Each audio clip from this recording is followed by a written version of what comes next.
Nehawo's Gracia Ricordo joins me now in studio. Gracia, thank you so much for your time. It certainly boggles the mind. How does the health department not comply over health and safety regulations at its own building? There is definitely an argument and a position that we have stood by ever since this incident of non-compliance was reported to us.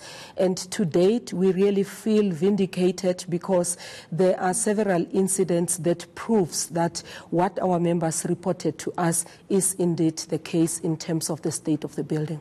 Let's talk about this building. There was a report that said workers needed to be evacuated from it. That was in October, when you even held strikes outside the building, saying that your members would not be going back there. But I understand that the status today is that people are now being forced to continue working in that building. Otherwise, their salaries will be cut. Indeed, that is the report that we have received prior to us commencing work in January. And we made an attempt to meet with both the Deputy General and the Minister to discuss that aspect, because emails were sent to our national office bearers where they indicated that they have done work on the building and we needed to come and discuss the return to work policy. But upon inquiring and talking to our members, it sufficed that nothing has actually changed literally from the report in terms of the areas that the Department of Labour inspector prohibited.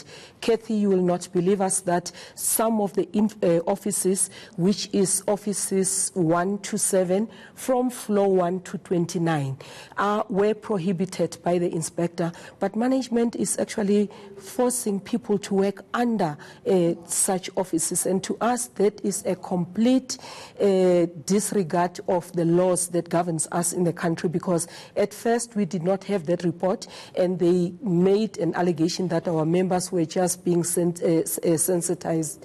But when the report that came from the inspector, black and white, prohibited offices 1 to 9 on floors 1 to 29, that it's almost the whole building. But you still find people who are expected to do work under those offices with red tape being put there and being expected to do work. It certainly seems unbelievable. What have you been able to bring before the health department? I mean, they already have this report which they need to be complying with, which they are not. But in terms of your own members' health and safety, have you been giving them updates of your members who've fallen ill? And can you tell us about them? Okay.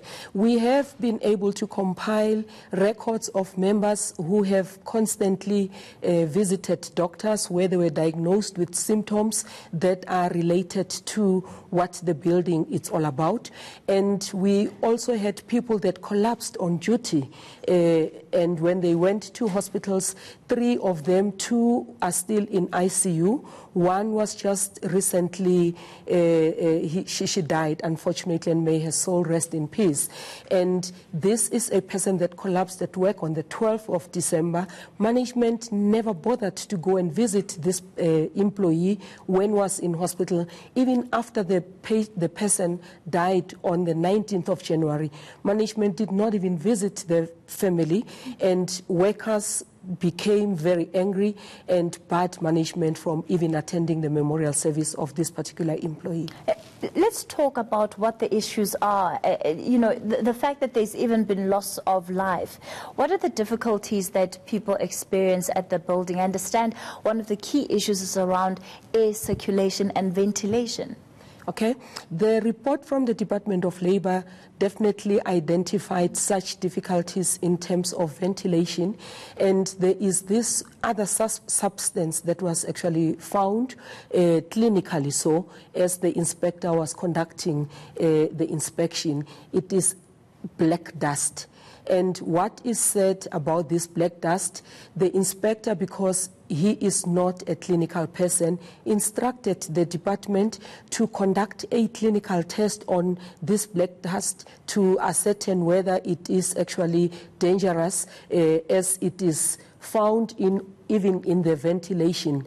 And it is common sense that everybody that is in that building is actually breathing that black dust.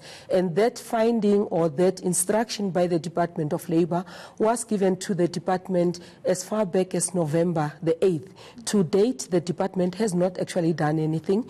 When we met with them last week on Thursday, they indicated to us that they intend to go out on tender because they do not have such expertise that can actually look at the danger of this black dust. But at the same time, workers are expected to go and work under that circumstance. And we were very clear when we met with the legal department and the DG that we are not going to allow our members to go. Have you been given an adequate response from the health minister who you've met with and the health DG? There hasn't been any clear instruction or report.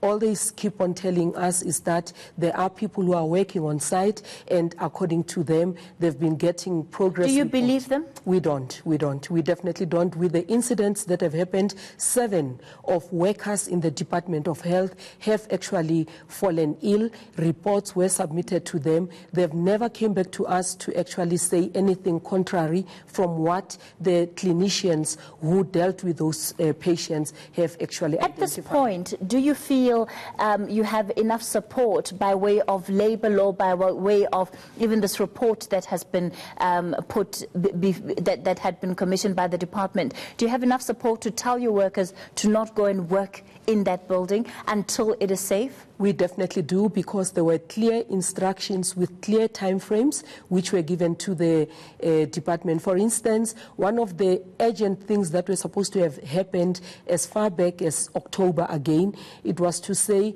all workers in that building were supposed to go under medical testing, and that has actually not been done. So we've got no basis to can call our members and say they must go back to that building when such critical aspects have not been adhered to by the department. All right, thank you so much for coming into a studio this afternoon.